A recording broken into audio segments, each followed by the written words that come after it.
Yohanes Adena Sebacoro. Saya Arthur Labio. Saya Stasila Batawi. Saya Najwa Tania. Yuk simak penjelasan kami. Halo semuanya, jadi di kesempatan kali ini kita akan mempelajari mengenai sel elektrokimia. Sebelum dari itu kita harus mengerti dan memahami apa itu sel elektrokimia. Jadi, sel elektrokimia merupakan tempat terjadinya konversi antara energi kimia diubah menjadi energi listrik atau sebaliknya. Nah, dalam sel elektrokimia ini dibedakan menjadi dua, yaitu sel volta dan sel elektrolisis. Jadi, pertama-tama kita harus mengerti pengertian dari sel volta dan juga sel elektrolisis. Pengertian dari sel volta sendiri merupakan sel elektrokimia yang dimana energi kimia diubah menjadi energi listrik. Nah, reaksi ini berlangsung secara spontan.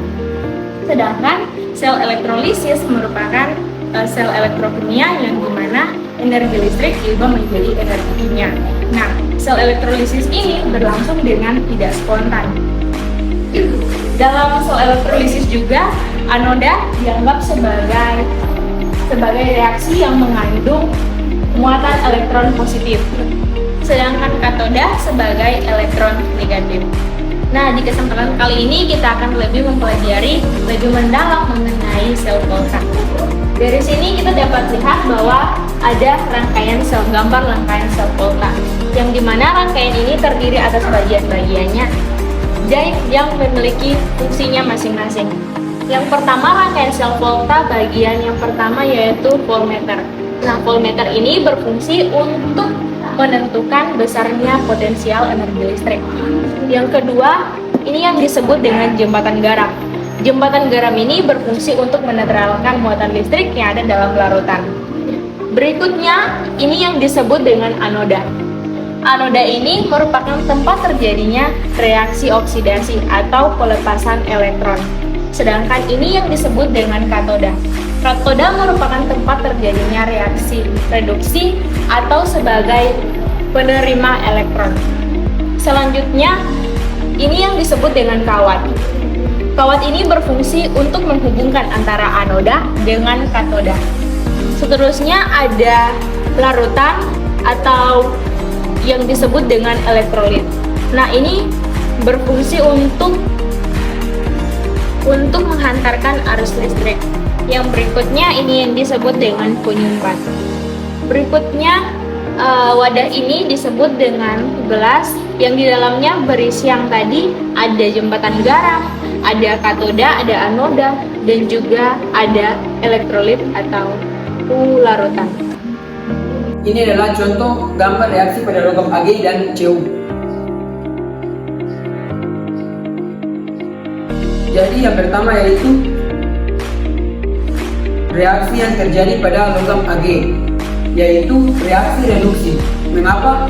Karena dalam derajat volta Ag berada di sebelah kanan dari Cu, yang berarti Ag sebagai katoda yang reaksinya terreduksi. Ini adalah reaksi dari logam Ag sama dengan Ag plus akuatis tambah elektron Fe- menghasilkan Ag solid yang terjadi penyerapan satu elektronnya. Kemudian yang kedua yaitu reaksi yang terjadi pada logam Cu, yaitu reaksi oksidasi. Mengapa? Karena dalam derajat volta Cu berada di sebelah kiri dari Ag, yang berarti Cu sebagai anoda yang reaksinya teroksidasi. Ini adalah reaksi logam Cu sama dengan Cu solid menghasilkan Cu2 plus solid tambah 2 elektron yang terjadi pelepasan 2 elektronnya. Jadi elektrode yang mengalami reaksi oksidasi disebut dengan anoda dan reduksi disebut dengan katoda. Sekian dan terima kasih. Selanjutnya, ini adalah contoh gambar arus listrik sel volta. Pada gambar yang pertama ini, logam Al bertindak sebagai anoda karena sesuai dengan derajat volta, semakin ke kiri maka logam tersebut semakin mudah teroksidasi. Logam CO bertindak sebagai katoda karena sesuai dengan direct volta, semakin ke kanan maka logam tersebut semakin mudah tereduksi. Inilah contoh gambar yang kedua. Logam Cu bertindak sebagai katoda karena sesuai dengan direct volta, bahwa logam Cu berada di sebelah kanan logam Mg menyatakan bahwa logam tersebut semakin tereduksi. Logam Mg bertindak sebagai anoda karena sesuai dengan direct volta di atas menyatakan bahwa logam Mg berada di sebelah kiri logam Cu yang menyatakan bahwa logam semakin mudah teroksidasi. Inilah contoh gambar yang ketiga. Logam Ag bertindak sebagai anoda karena sesuai dengan direct volta yang menyatakan bahwa logam Ag berada di sebelah kiri logam Pt yang menyatakan bahwa logam semakin mudah teroksidasi. Logam Pt bertindak sebagai katoda karena sesuai dengan direct volta yang menyatakan bahwa logam Pt berada di sebelah kanan logam Ag yang menyatakan bahwa logam semakin mudah tereduksi. Selanjutnya kita masuk ke kegiatan keempat, yaitu arus listrik pada sel volta. Nah, di sini disebut sebagai anoda karena ZNI berada di sebelah kiri dari Fe, jadi disebut anoda. Sedangkan Fe ini berada di sebelah kanan dari Zn, jadi disebut sebagai katoda. Nah, selanjutnya dan satu garis ini dinamakan sebagai batas pantai, sedangkan dua garis ini dinamakan sebagai batas garam. Dan titik seperti koma ini dinamakan sebagai pemisah spesi dalam fase yang sama. Dan terakhir PT ini dinamakan sebagai elektroda inert. Contoh untuk menentukan reaksi dan reaksi sel volta sebagai berikut. Sel volta dari anode Zn dan katode Ag, di anode Zn teroksidasi menjadi Zn2+, dan di katode Ag+ tereduksi menjadi padatan Ag. Nah, reaksinya Zn ini akan teroksidasi menjadi Zn2+ dalam bentuk Ag, dan 2Ag+ ini akan tereduksi menjadi 2Ag dalam bentuk sulfat. Selanjutnya tekanan sel volta Zn ini diturunkan dan Zn2+ ini juga diturunkan dan dibatasi oleh batas fase. Dan mengapa Zn dan Zn2+ ini dibagian? Jadi karena mereka ini termasuk anoda dan mereka dibatasi oleh jembatan garam karena di sini katoda ini diturunkan, tapi di dalam notasi sel volta tidak ditulis koefisien, jadi langsung ditulis Ag+ saja, terus dibatasi oleh batas fase Ag. Nomor 2, contoh soal cara menentukan reaksi dan notasi. Contohnya, sel volta terdiri dari anode CD dan katode PT. Di anode CD teroksidasi menjadi CD2+, dan di katode H+ tereduksi menjadi H2.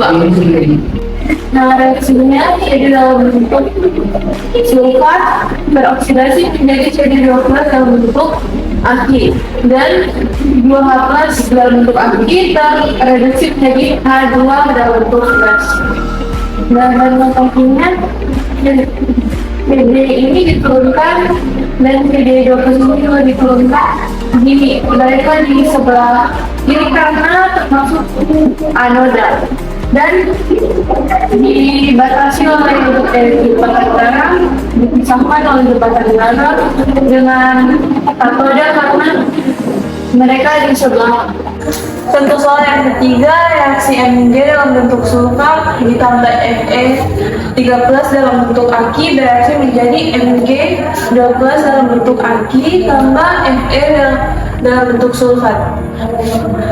Mg ini teroksidasi menjadi Mg2+ dan Fe3+ dalam bentuk Ag tereduksi menjadi Fe dalam bentuk sulfat. Nah, notasinya Mg dan Mg2+ diturunkan mereka di sebelah kiri karena mereka merupakan anoda dan dipisahkan oleh jembatan garam Fe3+ dan Fe2 diturunkan mereka di sebelah kanan karena mereka merupakan katoda. Baik, di sini kita akan masuk pada latihan soal nomor 1. Di sini diketahui reaksi Fe2+ tambah 2E Fe dengan energi potensial selnya sama dengan min 0,41 volt. Ag plus tambah EAg dengan energi potensial selnya sama dengan plus 0,22 volt. Nah, pada bagian A di sini kita akan mencari reaksi pada katoda dan anoda sehingga reaksi berjalan secara spontan. Di sini perlu kita ketahui bahwa anodanya adalah Fe dan katodanya adalah Ag. Untuk mencari reaksinya agar berjalan secara spontan, maka kita harus mengetahui maka logam yang memiliki potensial elektroda negatif dapat mereduksi logam yang berada di sebelah kanan, yaitu logam yang memiliki elektroda positif, maka menghasilkan reaksi Ag plus tambah E menghasilkan Ag, Fe menghasilkan Fe2+ tambah 2E. Nah, pada bagian yang ke B atau yang kedua, di sini kita akan mencari nilai energi potensial sel. Di sini dengan rumus energi potensial sel sama dengan energi potensial sel katode kurang anode, atau sama dengan energi potensial reduksi kurang energi potensial oksidasi. Nah, di sini perlu kita ketahui di sini reduksi atau Ag kan sama dengan plus 0,22 volt. Nah, jadi kita taruh di sini untuk bagian reduksi atau katodenya. Nah, untuk min 0,41 atau oksidasi di sini kita ketahui dari Fe. Jadi keduanya ini dikurangi. Plus 0,22 dikurang min 0,41 menghasilkan plus 0,63. Selanjutnya pada bagian C kita cari notasi selnya. Di sini notasi selnya kita tulis Fe2+ dengan jembatan garam Ag plus Ag. Di sini kenapa ditulis Fe di sini Ag? Karena di sini Fe di sebelah kiri atau dia lebih kecil, dia terjadi oksidasi, dan yang di sebelah kanan terjadi reduksi karena dia lebih besar. Sekian. Baik, kita masuk kepada latihan soal kedua. Di sini diketahui data potensial reduksi sebagai berikut. Zn2+ tambah 2E menghasilkan Zn dengan energi potensial sama dengan min 0,76 volt. Selanjutnya Mg2+ tambah 2E menghasilkan Mg dengan energi potensial sama dengan min 2,38 volt. Selanjutnya Cu2+ tambah 2E menghasilkan Cu dengan energi potensial sama dengan plus 0,34 volt. Nah, notasi sel yang dapat berlangsung secara spontan adalah di sini kita lihat pada opsi pertama, opsi A di sini kita ketahui Fe, Fe2+, Zn2+, Zn. Nah, di sini kita buktikan apakah ini sudah benar, tapi ternyata ini salah karena di sini tidak ada Fe. Jadi opsi A itu salah. Pada opsi B di sini ada Zn, Zn2+, Mg2+, Mg. Nah, di sini kita lihat pada data yang Zn di sini kan diketahui energi potensialnya kan min 0,76. Mg sama dengan min 2,38, dimana seharusnya Mg ini lebih kecil dan posisinya berada di sebelah kiri. Namun pada opsi B, Mg berada di sebelah kanan. Jadi opsi B ini didatakan salah. Nah, untuk yang opsi C di sini Cu di sini kan kita ketahui energi potensialnya plus 0,34 volt. Sedangkan Zn ini 0,76 ya, sudah kita ketahui yang paling besar itu kan plus 0,34 volt. Tadi di sini yang ditulis di sebelah kiri malah Cu, jadi opsi C itu termasuk salah. Nah, yang D juga salah karena di sini terdapat Fe, di mana di sini tidak ada Fe. Jadi di sini tidak perlu dibuktikan lagi kalau ini sudah pasti salah. Nah, jadi yang benar itu E, tapi kita akan buktikan dulu apakah ini benar. Nah, di sini bisa kita lihat Mg2+ tambah 2E menghasilkan Mg dengan energi potensial min 2,38. Nah, jadi di sini kan nilainya min 2,38 volt. Nah, Cu itu sama dengan plus 0,34. Jadi di sini sudah benar karena yang besar atau yang terreduksi itu Cu, jadi dia di sebelah kanan, dan yang teroksidasi itu Mg karena dia di sebelah kiri atau min 2,38 volt. Sekian, terima kasih.